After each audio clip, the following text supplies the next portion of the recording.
작년 겨울 지하철을 타고 가고 졸고 있는데 목사님으로 보이는 한 남자가 타더니 설교 말씀을 시작했어요. 하나님께서 너희들에게 말씀하시기 길 잃은 어린 양들을 내가 인도하리라. 길 잃은 어린 양들을 내가 인도하리라. 전철에서 가끔씩 보는 모습이라 저는 그러려니 예수 믿고 영생 이렇게 하죠. 가끔씩 보는 모습이라 저는 그러려니 하고 다시 눈을 감았습니다. 그런데 잠시 후 들려오는 소리에 눈이 번쩍 뜨였어요. 한쪽 구석에 앉아있던 스님이 목탁을 두들기기 시작한 겁니다. 눈치를 보니 아무래도 목사님이 전도하는 소리가 스님을 자극했던 것 같습니다. 종교 배틀이 붙은 것이었어요. 저는 물론 주위 사람들 모두 흥미롭게 지켜보기 시작했습니다. 시간이 갈수록 종교 배틀은 치열해졌습니다. 목사님께서는 더욱 목청 높여 전도를 하셨고 스님께서는 목탁을 치시면서 불경까지 배우기 시작했습니다. 마하바냐 바라밀다 식냐 마하바라 예수 믿고 영생. 빨리 결말이 났으면 했지만 시간이 흘러도 별 진전이 없는 배틀은 서서히 흥미는 사라지고 그 소리들이 점점 소음으로 들리기 시작했습니다. 전철에 있는 사람들은 한 사람 한 사람 얼굴을 찌푸리기 시작했습니다. 그때 옆칸으로 연결되는 통로문이 열리면서 어떤 한 사람이 들어왔습니다. 수녀님이 들어오셨으면 재밌었을 텐데 수녀님이 아닌 등산 배낭에 등산복을 입으신 한 아저씨께서 들어오셨습니다. 그 아저씨는 잠시 동안 심각한 표정으로 종교 배틀을 보시더니 말씀하셨습니다. 목사님, 스님! 각자 종교에 대한 사랑과 열정은 이해하겠지만 이거 공공장소에서 너무 하시는 거 아닙니까? 그 말에 종교 배틀은 종료되었고 아저씨께서는 많은 사람들에게 말씀하셨습니다.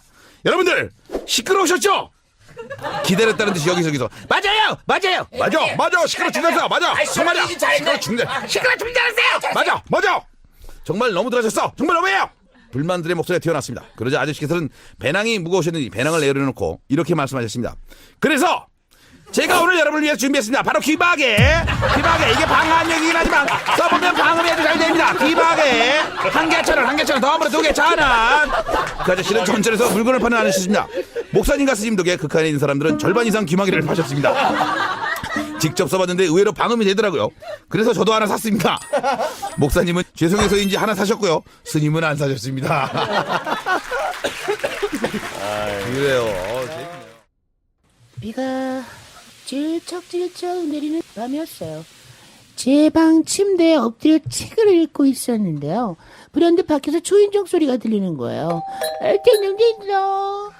그리고 거실에 계시는 아빠께서 현관으로 나가는 소리가 들렸어요. 올 사람이 없는 시간이라 잠시 귀를 기울였죠. 얼마예요? 예, 17,000원입니다. 아버지는 계산을 마치고 다시 거실로 돌아오는 듯 했어요. 저는 17,000원의 정체가 궁금했지만 귀찮아서 계속 엎드려서 책을 읽었죠. 얼마 후 목이 말라 물을 마시려고 주방으로 향하는데 거실에 계신 아버지가 치킨 한 마리를 탁자 위에 펼치고 계셨어요.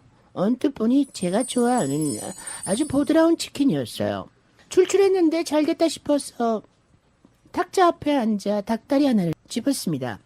마침 샤워를 마치고 나오신 어머니도 앉으셨고 우리 셋은 치킨을 먹기 시작했어요. 그러다 어머니께서 아버지께 말씀하셨죠. 아니 근데 치킨은 언제 시켰대? 갑자기 먹고 싶었어? 아버지께서 TV에서 눈을 떼지 않은 채 태연하게 말씀하셨어요. 유미가 시켰어. 여기서 유미는 접니다. 에? 분명히 아빠가 계산까지 다 해놓고 왜 제가 시켰다고 하니까 어리둥절해서 말했죠. 아빠가 시켰잖아. 아빠는 그제서야 TV에서 눈을 떼시며 난 네가 시킨 줄 알고 계산했는데. 우리 셋은 먹던 걸 멈추고 잠시 서로의 얼굴을 번갈아가며 멀뚱히 쳐다봤죠.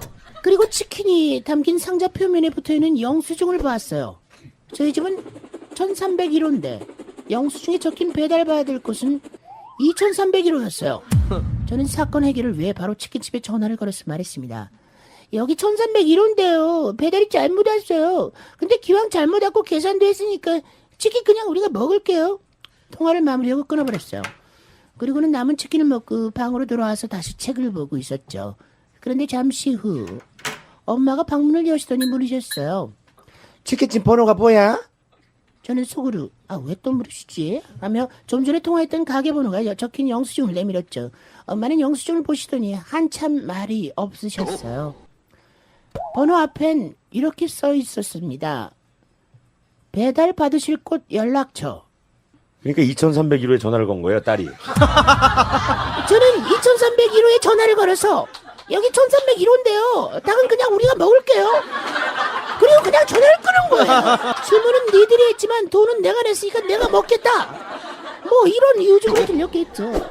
전화를 꼬마가 받았는데 치킨 내가 먹는다니까 한숨을 푹 쉬면서 네 했었던 기억이 나네요. 가게 번호 검색해서 다시 상황 정리를 했지만 정말 꼬마한테 미안하더라고요. 며칠 뒤 엘리베이터에서 롤러브레이드를 탄 어떤 꼬마와 마주쳤는데요. 23층을 누르더군요. 그리고 저를 힐끗 보는데 1301호에 사는 저는 아무 생각 없이 12층을 눌렀어요. 꼬마가 저의 존재를 모르길 바래요. 올여름에 졸업하고 취업 전쟁 중인 23살 여자입니다. 참고로 6년 동안 미국에서 유학 생활을 했더니 가끔 한국말이 오락가락할 때가 있어요. 예를 들면 믿져야 본전이다를 앞뒤 바꿔서 본져야 믿전이다 라고 말해놓고 모를 때도 있고요. 아무튼 뭐 단어가 헷갈릴 때가 참 많습니다. 그러다 몇 주 전에 모 회사의 서류 전형에 붙어서 면접을 보러 갔어요. 저까지 포함해서 총 6명의 여자 지원자들이 한 방에 들어갔습니다. 공통 질문 중에 본인이 다른 지원자들과 다른 점이 무엇인가라는 게 있었어요. 제 반대쪽부터 쭉 대답을 하면서 오는데 제 차례가 다가왔고 뭐라고 대답할까 고민하다가 평소 지는 것을 절대 못 참는 저의 강한 승부욕이 떠올랐어요. 그런데 승부욕이 강하다고 하면 뭔가 임팩트가 약할 것 같아서 한 번 물면 쉽게 떨어지지 않는 거머리에 비유해서 한번 시작하면 끝장을 보는 제 승부욕을 어필하려고 했습니다. 그리고 자신감 넘치는 목소리로 당당하게 면접관님들께 이렇게 말했어요. 전 머저리 같은 여자예요. 면접관한테. 저 머저리 같은 여자예요. 친구들이 머저리란 별명을 지어줬어요. 전 머저리입니다. 면접은 떨어졌습니다. 얼마나 면접관들이 황당했을까요? 단호한 아버지라는 제목이에요. 얼마나 단호한지 들어보겠습니다. 중국집에서 짜장면을 먹고 있는데 가족처럼 보이는 아버지와 두 아들이 들어와서 옆 테이블에 앉았어요. 가족이 대화하는 걸 듣게 되었습니다. 아버지와 그래 앞으로 뭐가 되고 싶다고? 큰아들이 대답했어요. 의사도 되고 싶고 가수도 되고 싶고 축구선수도 되고 싶어요. 야 이것저것 어떻게 다 되냐? 지금 나이가 몇 살인데 아직 결정을 못하고 있어. 그중에서 제일 땡기는 거 한 가지 선택해봐. 단호한 아버지였어요. 이번엔 작은 애들에게 그래 넌 결정 못했다고? 저는 민숙이도 좋고 정미도 좋아해요. 민숙이는 예쁘고 애교가 많아서 좋고 정미는 마음이 따뜻하고 잘 웃어서 좋아해요. 제 여친을 한 명으로 결정해야 되는데 누굴 선택해야 될지 모르겠어요. 양다리는 절대 안 돼. 이래서 좋고 저래서 좋고 눈에 불 탄 듯 술에 술 탄 듯 그러면 안 돼. 단호하게 결정을 해야지. 아무리 그래도 조금이라도 더 마음이 가는 자가 있을 거 아니야. 한 명을 결정해 임마. 역시 아버지는 단호하셨어요. 그때 식당 점원이 물을 갖고 오면서 물었어요. 뭐 드시겠어요? 아버지 말 짬짜면 3개요.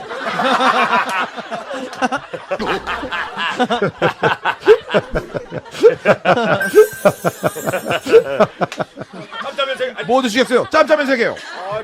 단호한데? 복짜면 먹을까?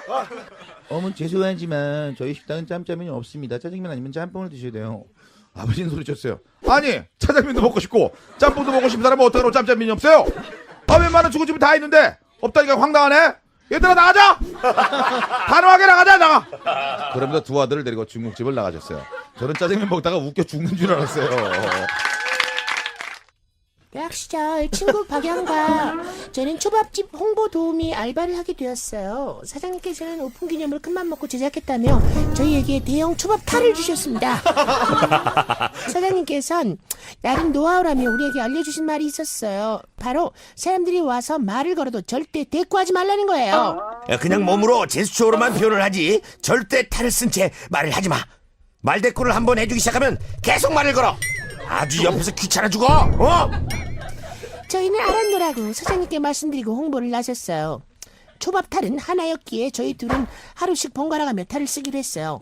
한 명이 초밥 탈을 쓰고 춤을 춰서 행인들의 발걸음을 멈추게 하면 나머지 사람이 전단지와 할인 쿠폰을 나눠주는 그딴 식이죠. 그런데 희한하게도 박양이 탈을 쓰는 날에는 찝쩍대며 괴롭히는 사람들이 너무 많았어요. 여고생 무리들이 박양에게 달려들어 탈 밖으로 빠져나와 있는 팔다리를 주물렀다며 오빠예요? 언니예요? 완전 귀엽다. 야야 남자다 남자 발에 털이 많아. 오빠 이거 해서 얼마나 벌어요? 월급 받으면 나 백 사줘 명품으로. 이러질 않나. 초저녁임에도 불구하고 술에 취해 야, 내가 오늘 조밥 쏜다. 하며 박양을 끌어안는 아저씨가 있질 않나. 그런 봉변을 당하면서도 박양은 사장님의 충고대로 한마디 한 말 않고 꾹 참았어요.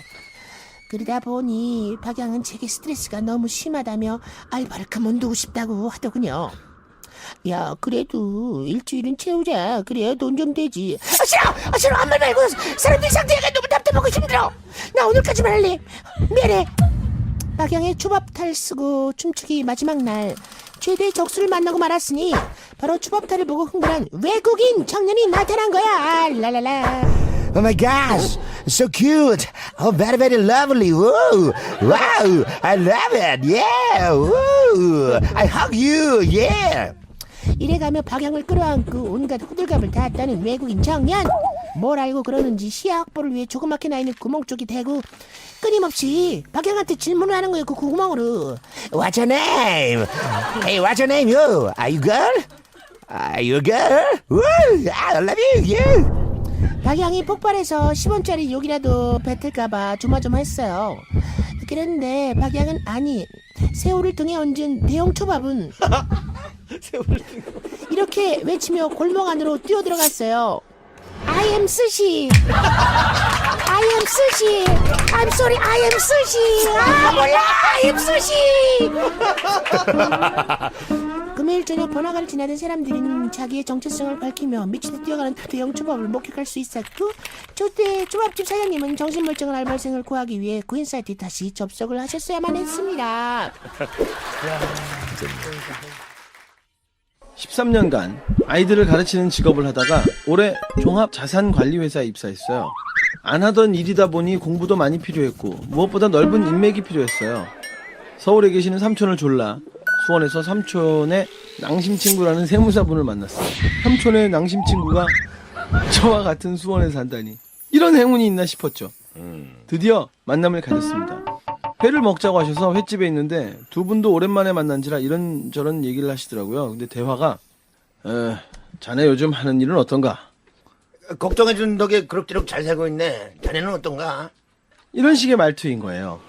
무슨 조선시대 선비들도 아니고요. 첫 만남이라 함부로 끼지 못하고 듣고만 있었습니다. 대화는 계속 이어졌어요. 굉장히 중후하고 부유한 사람들, 똑똑한 사람들의 대화라고 느껴졌어요. 친구 사이인데도 나이가 들면 저렇게 서로 존칭을 하는구나. 좋아 보인다, 멋있다 생각을 하고 있는데 회가 나왔어요. 친구분이 젓가락을 집어 드시더니 말했어요. 자, 회가 나왔네. 어서 씹세.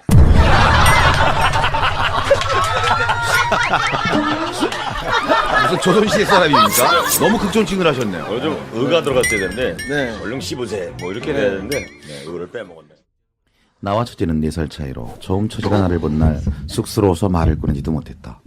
하지만 처제의 그 눈빛, 나를 쳐다보던 그 눈빛은 잊을 수가 없다. 나도 솔직히 말해 처제를 처음 봤을 때 얼어붙었다. 그녀는 지금 아내만 아니었으면 사귀고 싶은 생각이 들 정도로 매력 있는 여자다. 하지만 우리는 이루어질 수 없는 사이. 그녀는 내 아내의 동생이고 나는 그녀의 언니의 남편이기에 며칠 전 아내가 창고에서 처제의 일기장을 발견했다고 한다. 나를 처음 봤을 때 내용이 적혀 있었는데 아내는 내용을 확인하고 마음을 추스르느라 정말 힘들었다고 했다. 아, 도대체 얼마나 힘들었을까. 아내는 틈나면 작은 방에 들어가서 그 일기를 읽는다고 한다. 오늘도 작은 방에서 집사람의 흐느끼는 소리가 들린다. 우는 소린지 웃는 소린지 모를 격한 소리가 들려온다. 너무 답답해서 대체 처제가 무슨 내용을 써놨길래 어느 날 아내가 드디어 그 낡은 일기장을 내게로 가져왔다. 이게 뭐야? 가슴이 저미 온다. 내 동생 일기장. 처제 일기장을 왜? 여기 읽어봐. 당신 처음 본 날 쓴 거야. 아, 이런 거 봐도 되나? 아, 글쎄 한번 봐. 이걸 보여줘야 하는지 한참 고민을 했어. 그래도 당신은 알아야 될 것만 같아서. 남의 일기장을 봐서는 안 된다는 걸 알았지만 마지못해 처제의 일기장을 건네받아 집사람이 펴준 페이지를 봤다. 언니가 어디서 쓰레기를 주워왔다. 미친 진짜 점점점. 어디서 저런 그지 같은 쓰레기를 진짜 미친 점점점.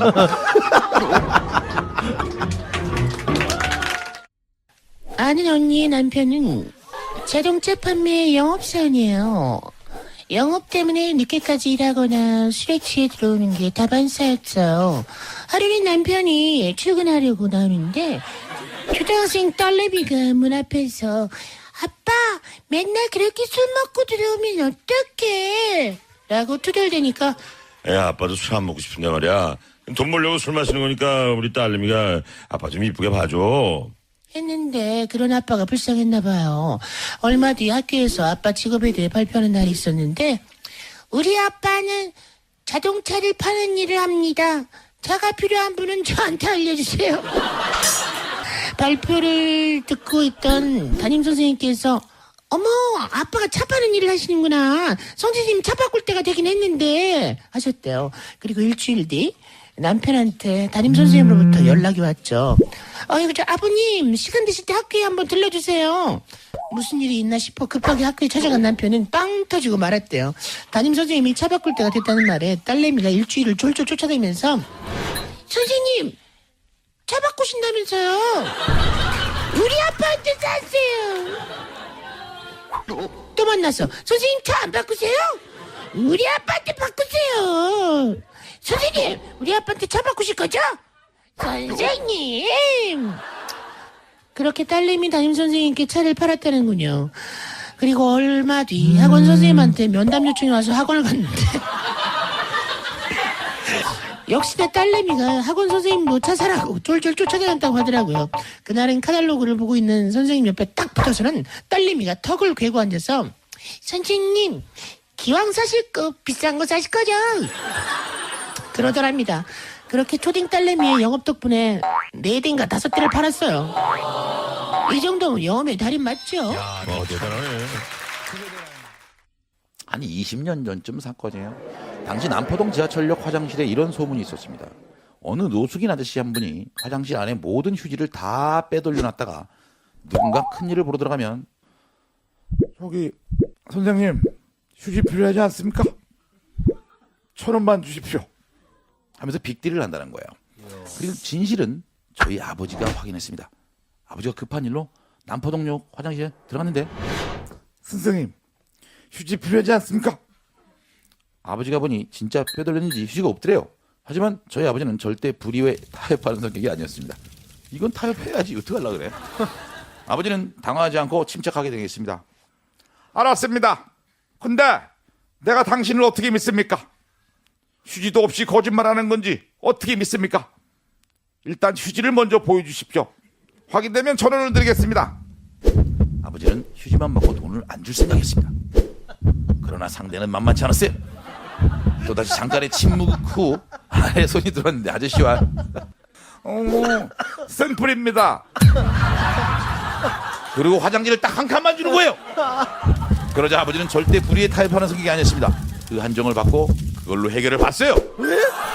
잠시 후 아버지가 물레를 쫙 소리를 들리자 당황한 아저씨는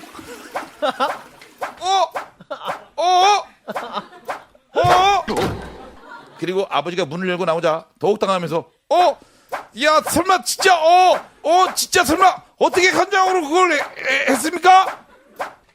몰라서 묻자 남자에게 아버지는 이렇게 알려줬습니다. 코피가 났을 때 어떻게 합니까? 그거 휴지를 돌돌 말아서 콧구멍을 막죠. 바로 그겁니다.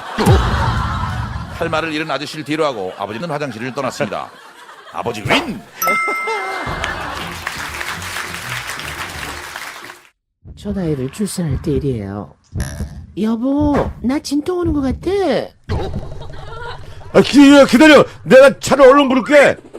여보 택시 타고 가면 안 되는데 무슨 구급차를 부르려고 그래. 여보세요. 큰일 났어요. 우리 애기 엄마가 애를 낳으려고 그래요. 빨리 와주세요. 저는 구급차가 왔나 보다 생각하고 집문을 나섰어요. 근데 경찰차가 안에 서 있어서 구급차를 불러야지. 경찰서에 전화하면 어떡해. 아무튼 경찰차를 타고 새벽 6시에 산부인과에 도착했어요. 기나긴 상고의 고통을 느끼며 남편을 죽여버리고 싶었어요. 드디어 출산. 아기가 나오니 남편은 엄청 울더군요.